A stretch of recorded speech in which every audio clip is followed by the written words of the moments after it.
Welcome back to Tackle the Numbers, the channel that is finally back on track with its predictions. My name is Alistair Poole. In case you didn't already know, this video also exists as a podcast. If you'd rather listen than watch, follow the link in the video description. Finally, normality. The trend line for my predictions is now angled correctly, meaning that the predictions my model is making aren't over or undervaluing any teams relative to one another. However, there has been a persistent error in the model. Its picks are consistently a few points below the results, on average, which means that it's really underestimating the number of points that teams are scoring. What we'll see in a few weeks is if the defenses start to settle in. We're only just out of the preseason, really, and the past few years' data suggests that defenses take time to get it right. Or maybe this trend continues, and the MLR is just that sort of league. I suspect the former is true, but I can't rule out the latter. The first match of the weekend was an upset, with the NOLA Gold falling in the snake pit. The Gold were expected to take it by 23-22, but instead they lost out to Rugby ATL, 28-38. This match was concerning for NOLA. Mostly this year they've been decent on defense, but they just gave up 38 points to a team that their conference rivals, RUNY and Old Glory, held in check. This hit their defensive rating hard. They're now a subpar 29 points on defense. They've stayed good on attack at 5.4 points, but overall, they're now a hair below average at minus 0.3 points. ATL actually also dropped off from this match, although that's mostly because their solid performance against Toronto to start the season no longer counts. Their attack is slightly negative at minus 0.4, while their defense is positive at 24.5. That puts them at a combined margin of 1.1, which is pretty much where they've hovered since the start of the season. In the next matchup, as expected, LA demolished the Legion. The model gave San Diego better odds than most people did. It only had them losing by 7, 23-30. But reality had other ideas, as they lost by 28, 17-45. San Diego becomes the fifth straight team to suffer a significant drop after playing LA. Their defensive baseline is now over 33 points, and their adjusted attack dropped to minus 1.4 points. Overall, that leaves them at their lowest point ever, a combined margin of minus 4.3. That's probably somewhat illusory. Most teams have bounced back after their LA blowout, but regardless, it's not looking good for San Diego. LA actually lost some credit on attack this week as well. Putting up 45 against the Legion just doesn't count for that much this year, so they're down to a mere 15.6 points on adjusted attack. That's still better than any other team in MLR history. Their defense, on the other hand, improved a bit to 24.2. Overall, their combined margin has actually dropped from last week, but that's not actually LA's fault. Attack and defense get weighed in differently when the team has played less than 5 matches, so the drop is the result of the adjusted weighting, not LA's performance. My model got the margin of the next match dead on. It had Utah beating Houston by 7, 29-22, and that's what they did, although the score was actually 50-43. This match was also just a penalty kick away from beating the all-time record for points scored in a match in the MLR. 12 tries were scored and minimal defense was played. That minimal defense really hurt the Warriors. They had been holding as a consistently above average team. However, with their defensive baseline moving to a shaky 29.5 and their attack at minus 0.6, they've slipped to about a point below average in their combined margin. Not too disastrous, but not something that Utah will want to get into the habit of. Houston also suffered a lot. They now have a defensive baseline of 40.5 points. For context, the worst defensive baseline we've ever seen was from Utah in mid-2019. That was just a hair shy of 45 points. Now, Houston's next two opponents are NOLA and Toronto, both of whom are more than capable of putting up a lot of points, so we might see a record broken here in the near future. As you might expect, a defense that bad hurts their margin, which is a truly terrible minus 8.5, and they're not getting any bonuses for their attack, which, due to 2 goose eggs, has only risen to minus 3.2. After that was a matchup between two teams who definitely needed to win. The Free Jacks were expected to beat Old Glory by 4, 28-24. Instead, DC held on for a convincing 35-22 win. Losing knocked New England down a couple of points. Their attack dropped below average to minus 2.2, and their defense did the same, moving to a point worse than the average at 27.5. Overall, that puts them at a combined margin of minus 1. Old Glory, meanwhile, moved back towards the average.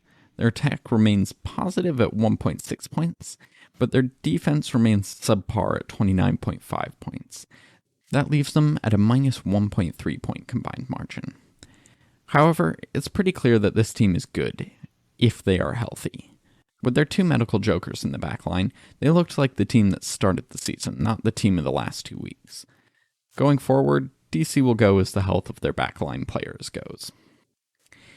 The next match wasn't an upset, but the score was surprising. Toronto blew RUNY to pieces, winning 53-12. They'd been expected to win, but only by 2, 26-24. Once again, the Arrows have put in a fantastic performance.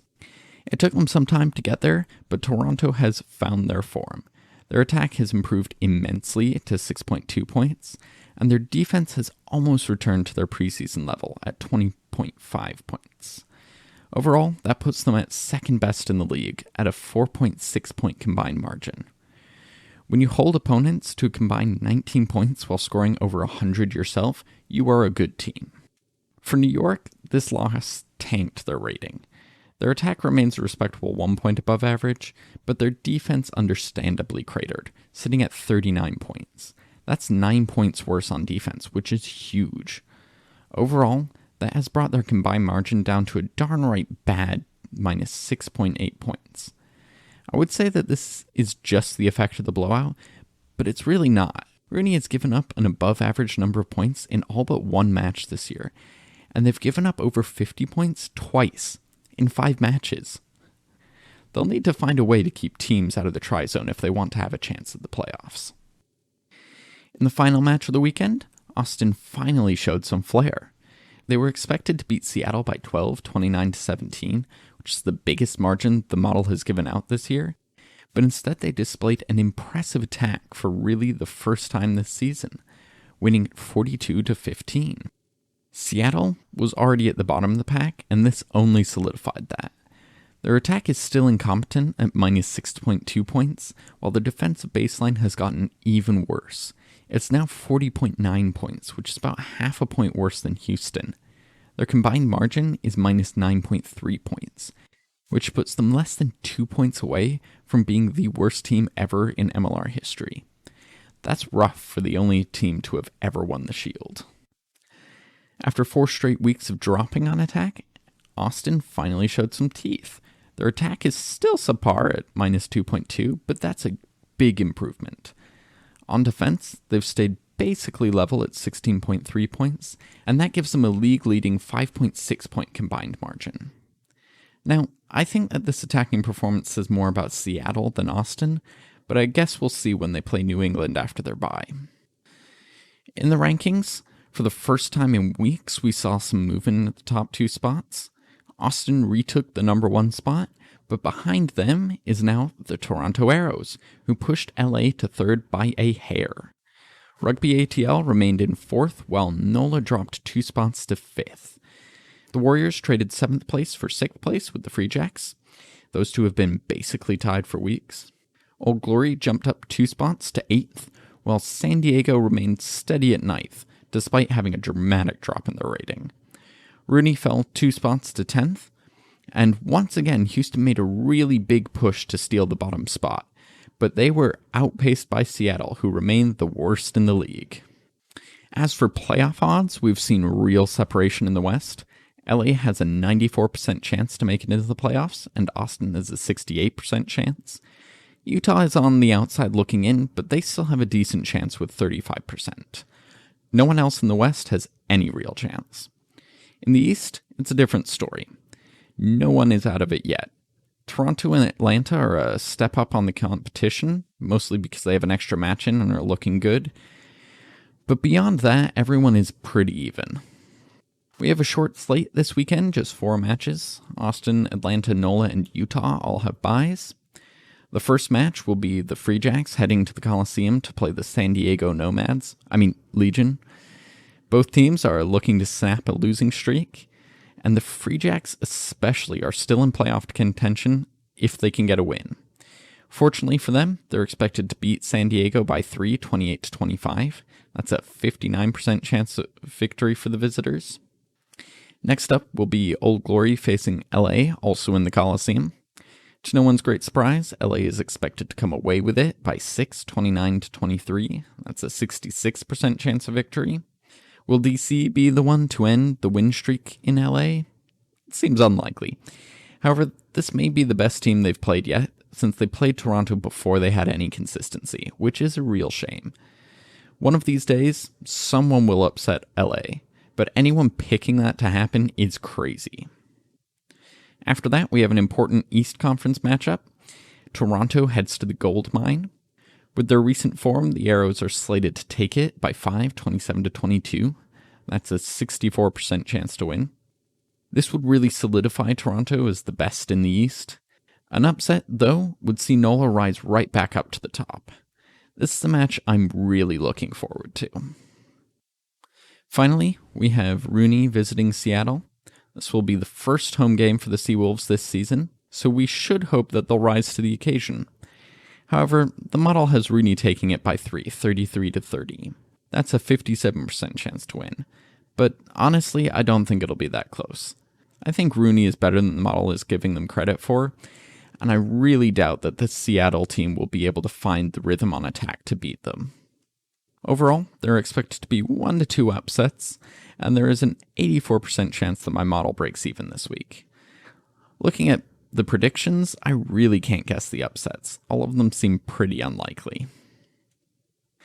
Well, that's all from me this week. Remember that if you want to pick against my numbers, you can do so over at tacklethenumbers.gloriousrugby.com. You can also check out all of my graphs and charts on the stats page. If you have questions or comments for the show, you can reach me at tacklethenumbers@gloriousrugby.com. Till next time, folks.